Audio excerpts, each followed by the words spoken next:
जो दूसरों के लिए कांटा बोते हैं, एक दिन उनके लिए भी कांटे मिलते हैं। भारतीय जनता पार्टी को सभी विधायकों का आशीर्वाद प्राप्त है। बीजेपी चुनाव जीतने के लिए कोई भी हथकंडा अपना सकती है। बीजेपी है, जीतने के लिए सब कुछ करेगी। बहुत सारे विधायक भाजपा के प्रत्याशियों को जिताना चाहते हैं। जनसत्ता दल का वोट भाजपा के साथ। इससे कोई नाराजगी नहीं है, अंतरात्मा की आवाज को वोट देना। जिनको लाभ मिलना होगा कुछ, वो जरूर चले जाएंगे, या जिनको बहुत वादा किया होगा कि आपको चुनाव में ये कर दिया जाएगा, ये मिल जाएगा, वो चले जाएंगे। राज्यसभा चुनाव के लिए यूपी में वोटिंग के बीच सबके अपने अपने जीत के दावे हैं। सबको अपना अपना उम्मीदवार जीतता हुआ नजर आ रहा है, लेकिन इस बीच क्रॉस वोटिंग का डर भी सता रहा है। उत्तर प्रदेश में 27 फरवरी को राज्यसभा की 10 सीटों के लिए वोटिंग हो रही है। यूपी में राज्यसभा चुनाव की वोटिंग दिलचस्प हो गई, क्योंकि 10 सीटों के लिए 11 उम्मीदवार मैदान में उतर गए हैं। बीजेपी ने 8 और सपा ने 3 उम्मीदवार उतारे हैं। अभी के गणित के हिसाब से बीजेपी के 7 और सपा के 2 उम्मीदवारों की जीत लगभग तय है। पेच फंस रहा है 1 सीट जीतने पर। बीजेपी को अपना 8वां और समाजवादी पार्टी को अपना 3रा उम्मीदवार जिताने के लिए मशक्कत करनी पड़ेगी। इसके लिए चुनावी जोड़ गणित भी शुरू हो गया है। उम्मीद है समाजवादी पार्टी के तीनों जीतेंगे, लेकिन खबरें जो आ रही हैं आप भी जानते हो, जो दूसरों के लिए कांटा बोते हैं, एक दिन उनके लिए भी कांटे मिलते हैं।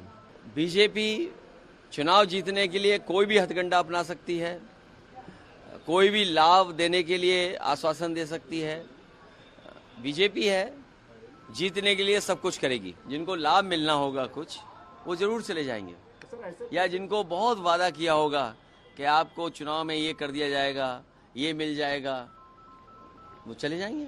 जब तक बीजेपी ने 8वां उम्मीदवार नहीं उतारा था, तब तक उसके 7 और समाजवादी पार्टी के 3 उम्मीदवारों की जीत लगभग तय मानी जा रही थी। लेकिन 8वें के मैदान में आते ही पूरा खेल बदल गया। बीजेपी ने 8वें उम्मीदवार के तौर पर संजय सेठ को मैदान में उतारा। संजय सेठ पहले सपा के टिकट पर राज्यसभा जा चुके हैं। ऐसे में अब बीजेपी की ओर से उनके मैदान में उतरते ही सपा के विधायकों की क्रॉस वोटिंग की आशंका बढ़ गई है। इसकी झलक उस वक्त भी दिखी जब गौरीगंज से सपा विधायक राकेश प्रताप सिंह ने वोटिंग से पहले अंतरात्मा की आवाज सुनने की बात कह दी।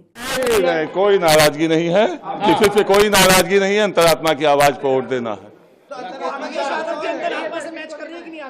अब ये बता देंगे, अभी आपको वोट देने के बाद सब बता देंगे। राकेश प्रताप सिंह सपा के उन विधायकों में शामिल हैं जो 26 फरवरी को अखिलेश यादव के डिनर पार्टी से नदारद थे। दरअसल सपा ने वोटिंग से पहले अपने सभी विधायकों की बैठक बुलाई थी और उनके लिए डिनर रखा था, लेकिन उसके 8 विधायक बैठक और डिनर में शामिल नहीं हुए, जिसके बाद सपा को राज्यसभा चुनाव में इनके क्रॉस वोटिंग का डर सताने लगा। अगर ऐसा हुआ तो सपा का खेल बिगड़ सकता है। उसे अपना 3रा उम्मीदवार जिताने के लिए पहले ही 3 वोट कम पड़ रहे थे, लेकिन जुगाड़ करने के लिए अखिलेश यादव ने राजा भैया और निर्दलीयों से बात की थी। लेकिन अब राजा भैया भी खुले तौर पर बीजेपी के समर्थन में वोटिंग की बात कह रहे हैं। सर, आज बीजेपी जो ट्रेनिंग करा रही है, आप भी आ गए, आपका वोट कहाँ जा रहा है?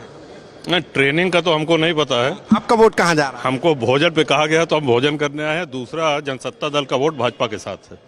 आपको तो समाजवादी पार्टी की तरफ से भी ऑफर था, बुला रहे थे, नहीं समर्थन दे दीजिए। स्वाभाविक है, जो चुनाव लड़ेंगे वो संपर्क करेंगे, लेकिन हम तो स्पष्ट कह रहे हैं कि इस चुनाव में, राज्यसभा के इस चुनाव में जनसत्ता दल भाजपा के साथ है। और सिर्फ राजा भैया ही नहीं, अपना दल कमेरावादी की प्रमुख और विधायक पल्लवी पटेल भी सपा की ओर से जया बच्चन को फिर से उम्मीदवार बनाए जाने से अपनी नाराजगी पहले ही जाहिर कर चुकी हैं। इस बीच सपा के चीफ विप मनोज पांडे ने भी पद से इस्तीफा दे दिया है। वो भी अखिलेश यादव की तरफ से बुलाई गई डिनर पार्टी से गायब थे।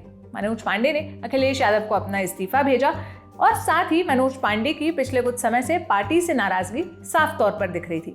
माना जा रहा है कि आज वो सीएम योगी आदित्यनाथ से मुलाकात करने के बाद भाजपा में शामिल हो सकते हैं। भाजपा उन्हें रायबरेली लोकसभा सीट से उम्मीदवार भी बना सकती है। विधानमंडल दल के मुख्य सचेतक पद से हमने इस्तीफा देकर जारी भी कर दिया। किन स्थितियों में ये सब करना पड़ा सर? क्या अब सपा विधायकों की क्रॉस वोटिंग को बीजेपी लोकसभा चुनाव से पहले बड़े मौके के तौर पर देख रही है। बीजेपी सपा विधायकों की पलटीबाजी को पीएम मोदी के अच्छे काम का असर बता रही है। स्थिति दिखाई दे रही है। माननीय प्रधानमंत्री श्री नरेंद्र मोदी जी के नेतृत्व में देश का विकास, आदरणीय योगी आदित्यनाथ जी के नेतृत्व में उत्तर प्रदेश का विकास, इससे प्रभावित बहुत सारे विधायक भाजपा के प्रत्याशियों को जिताना चाहते हैं और भाजपा के पास अपने बहुमत से ज्यादा नंबर हैं, समाजवादी पार्टी ने तीसरा प्रत्याशी खड़ा करके गलती की है। चुनाव की जरूरत नहीं थी, लेकिन तीसरा प्रत्याशी उनके पास नंबर नहीं थे, तब भी उन्होंने खड़ा किया है। आज जब शाम तक वोटों की गिनती होगी तो 8 भाजपा के जीतेंगे, 2 सपा के जीतेंगे। राज्यसभा चुनाव की वोटिंग पर जहां यूपी में सस्पेंस फंसा है, वहीं हिमाचल प्रदेश और कर्नाटका में भी क्रॉस वोटिंग का संशय बना हुआ है। दरअसल 15 राज्यों में राज्यसभा की 56 खाली सीटें हैं। इनमें से 12 राज्यों की 41 राज्यसभा सीटों पर उम्मीदवार निर्विरोध चुन लिए गए हैं। बाकी बची सीटों पर आज वोटिंग हो रही है, जिसके नतीजे आज शाम 5 बजे तक आएंगे। लोकसभा चुनाव से पहले राज्यसभा का यह चुनाव काफी अहम हो गया है। इसके नतीजे आने वाले दिनों में कई पार्टियों में बड़ा उलटफेर कर सकते हैं। साथ ही कई विधायकों के पाला बदलने के संकेत भी देंगे। आप विधायकों की क्रॉस वोटिंग और पाला बदलने को लेकर क्या राय रखते हैं, हमें कमेंट बॉक्स में जरूर बताइएगा। बाकी जो भी अपडेट आएगा हम लल्लन टॉप के जरिए आप तक पहुंचाते रहेंगे। सारी जानकारी मेरी साथी सुप्रिया ने जुटाई थी। मेरा नाम सोनल है। देश और दुनिया की तमाम खबरों के लिए लल्लन टॉप देखते रहिए। शुक्रिया।